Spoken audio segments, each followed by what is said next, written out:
Welcome to Nature Therapy Online.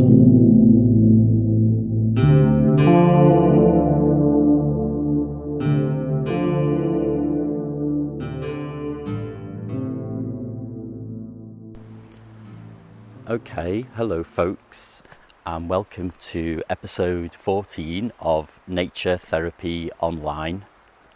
So, I'm trying out something new today. I'm outdoors. It's funny that this is the first time I've done this. Quite an interesting thing is that it's never occurred to me up until this point that I should maybe take this outdoors. And I'm sorry if I just lost my thread a little bit, because I'm in the forest here and a huge pine cone just came flying down from one of the trees next to me and nearly hit me.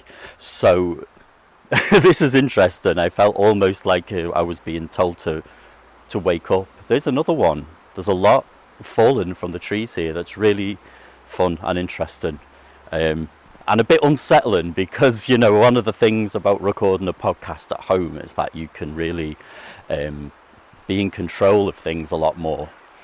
And here, that's not going to happen, especially as I'm being attacked by pine cones. So I want to just give you a moment to listen to my surroundings here and help you tune in with the sense of sound to what this place sounds like. This is the South Esk Valley in Midlothian, where I live. Okay, so I'll just give you a minute to listen.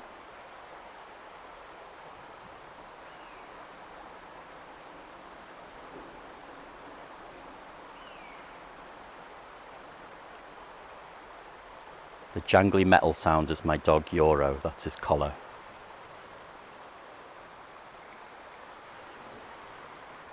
Let's take a little walk together. I'll let you tune into the sound of the water and the birds.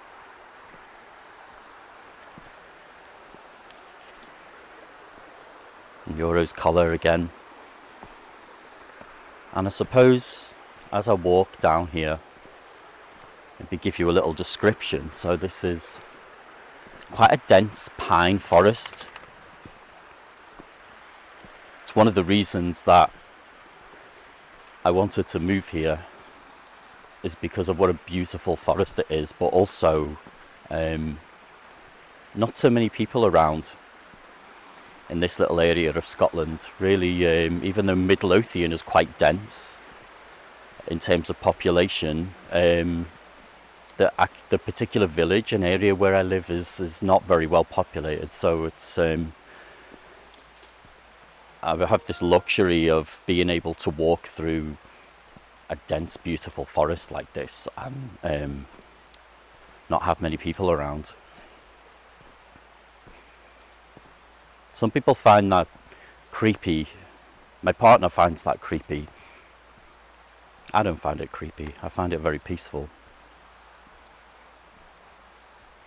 And I suppose the theme for today is encounter. I thought that as the main ecotherapy activity that we can do is simply going for a walk and being open to new experience and being open to using our eyes in a fresh way and seeing what nature has to offer to us without, as much as is possible, without expectation. I thought it would be a nice thing to do to simply come out for a walk with the podcast and take you with me and talk about what I come across, and hopefully inspire you to do the same. Simply go for a walk. And one way A really simple thing that I do. So I'm just going up some old wooden steps and rocks and pulling myself up on the pine trees up here. One really simple thing I do to help me tune in when I'm on a walk outdoors, and it doesn't have to be in a thick woodlands or a beautiful beach. This can just be in a tiny local park, or you can even do this just walking through the city streets. Nature is everywhere. I like to, before I walk, just stand, as I'm about to stand now. I'm going to lean against a little tree, mostly because I'm really out of shape, folks, and going up those steps there is kind of taking it out of me. I need more exercise. Before I open myself to encounter, I like to just close my eyes. And you might want to do this with me at home. Even if you're sat at a chair or lying in your bed or wherever, just close your eyes for a few moments. Take a few deep breaths. Just focus on your breath for a few moments.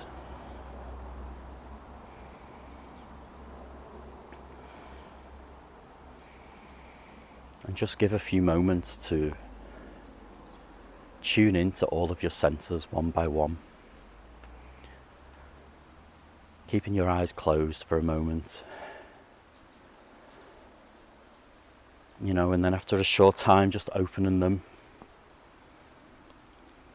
Taking in what's around.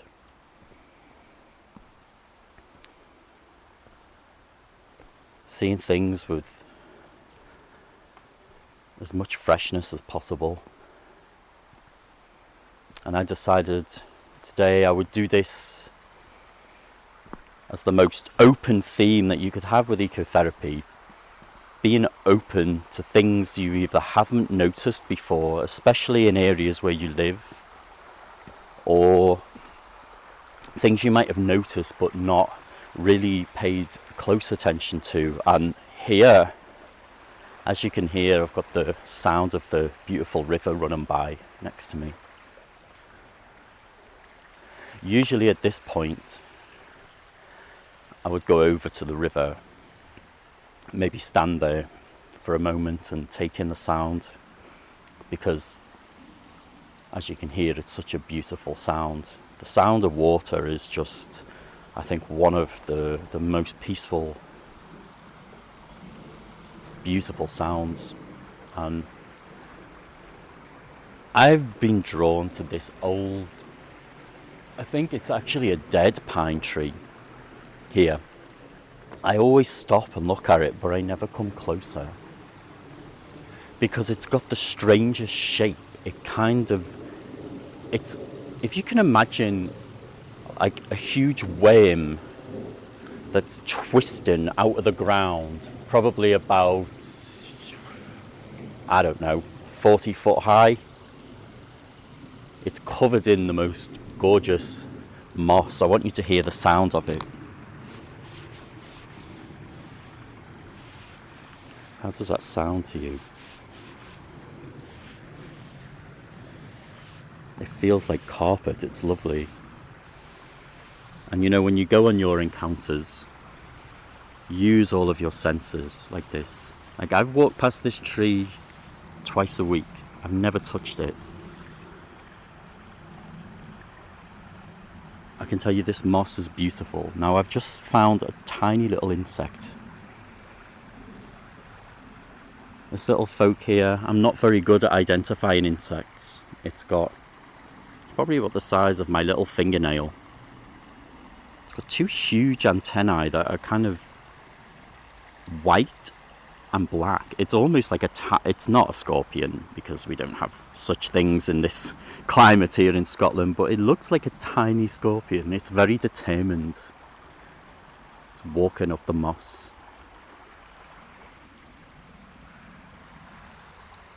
And one thing I think as I'm watching this little guy here is how this tree here that I walk past and I just look at, and I'm always curious about, because it's got such a strange shape. It almost twists one way and then it's twisted another and twisted back again over the years.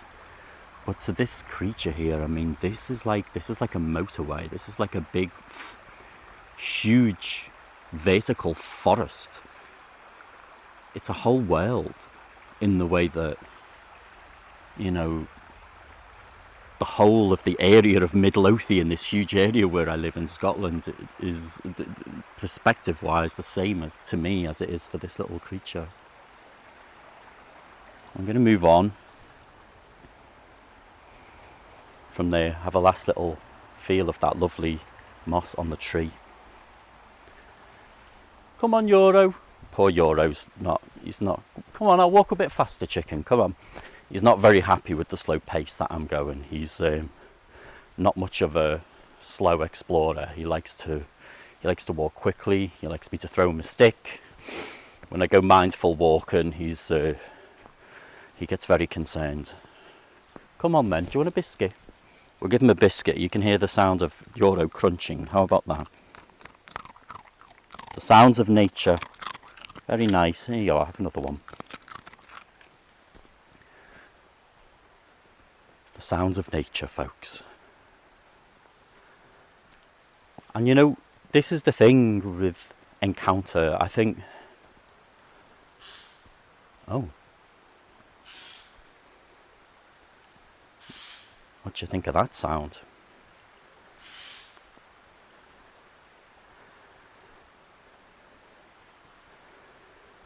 That sounded like one angry crow to me. Can't see it. I just love crows. And that's the thing with encounter, you know, I'm trying to watch my own responses, and I'd encourage you to, when you go for a walk, to pay attention to your responses to all of these things that happen and all of the things that you notice, because nature therapy isn't just about, you know, allowing nature to help us to feel connected to the earth and to feel good. Although that's a huge part of it, and it really does do that, folks, I promise, you know. It's also about learning about our responses to things. So my response when I hear a crow is positive. And I know why, because I had a really positive experience with a crow once when I was lying on a beach in a hammock, and it was, I had one of the most peaceful moments of my life. And ever since then, I hear the crow and I get this little jolt of happiness in me, and I know it's related to that. But, you know, sometimes we have negative responses to things, and this, when you're going on an encounter walk where you're tuning into your senses and trying to pay attention to your responses to things, you might notice things that you don't like. A lot of people don't like the sound of crows, actually, and that can be something to reflect on, because then you can start to think to yourself, well, how much of my emotion when I'm out on a walk is being dictated by my previous experience in life? How many small little sounds that are happening when I'm outdoors are tapping into past emotions without me even realizing it, you know? And to be aware of that is so powerful. How many times in life do you think, you know, I'm in a really bad mood today and I don't know why? And, you know, I'm not saying this is the reason all of the time, but certainly sometimes I think it's because of all these subconscious things going on. Come on, Euro. So now we're coming over. We're going... There's a little squishy part here. I'm not sure if you'll hear... Oh, okay, it's hard not to hear that. I just fell in a very muddy ditch. Okay. To wash those trousers later. I didn't really fall, folks, so that's a bit dramatic, but you know, I kind of got sucked into the earth, let's put it that way. And now I'm at this place that's actually really special to me. It's somewhere where I just come and sit sometimes, and I try to sit at different times of the day. I came here once at night. It was terrifying. I'm more afraid of the dark than an ecotherapist should be, I have to say. I didn't think I was until I came into the forest late at night to come to my special spot. Just want you to... I'm at the bank of the river. There's a little fallen old log on the floor, which is my seat that I come to sit on when I'm here. And out of it grows to the left. It's almost like an armrest growing up from the log and then coming across so I can rest my arm on it. And you know what, folks? It looks like a snake. I always call him my little snake friend. And you know, coming to the same place in nature and revisiting the same place in nature can be a really beautiful thing to do. I'd invite you to do that, and I'm probably going to do a full episode on that theme and on that topic, because I think it's a really powerful one. A lot of people call it a sit spot, and that's actually a term I only came across fairly recently. You know, a spot that you sit in. So you might want to Google that term, but I will definitely be doing a full episode on that. And yeah, I'm enjoying the sound, the peaceful sound of the water. Yoro's having a little drink. I'm encountering the old as well as the new, my tiny scorpion-like bug. And now we're walking back in a circle, going back in the direction we came from.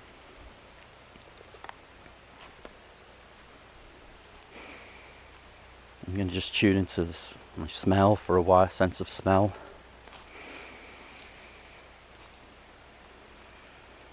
It's something we don't tune into often enough, I think. If you go on an encounter walk, it's what it's all about, just tuning into all of your senses. Coming away from the endless noise of your mind, the chatter that just never ever stops. Or it seems that way anyway. What? There's a lot of human sounds up there. I struggle with the sense of smell more than most, to be honest. I think a lot of people do, but some people are really tuned into it. It can be one of the strongest senses for some people. I don't think I have the strongest sense of smell, so sometimes I have to go a little closer. And here it's got that real sort of autumny smell, you know. It's really hard to put a finger on what it is. That smell when the leaves are falling from the trees, everything's ripe, there's a freshness in the air. It's just for freshness. It can be so hard to describe a scent, can't it? And you know what, folks? I think we're coming to the end of our little encounter walk here today, and I know it might have seemed like a strange episode and one that I haven't particularly come with any agenda with, and I've done that for a reason, because I think, you know, tapping into very specific exercises, like I was saying before, can be really helpful when we're first learning about nature therapy and we're trying to tune ourselves back in with nature. But once we've, you know, found some exercises that really work with us, the most powerful thing is simply going for a walk and being curious and using your senses. Just to try it out.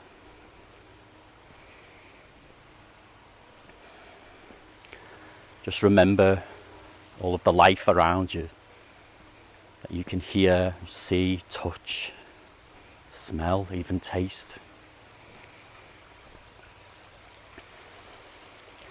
The feeling of the earth beneath your feet, the solidity of it, how it's always there holding us. And I want to thank you very much for tuning in. And just before I go, just to let you know and to remind you that if you want to take ecotherapy or nature therapy further, I'm running lots of courses on my courses website, which is naturecourses.info, and you can work with me through video and email to really explore the nature in your surroundings where you live. But however you connect with nature, I want you to enjoy it and just remember that life can be beautiful, and the earth is beautiful, and despite the many hardships in the world, there is a lot of beauty out there. Thank you for tuning in, folks. I really appreciate it. You take care, look after yourselves, and bye bye.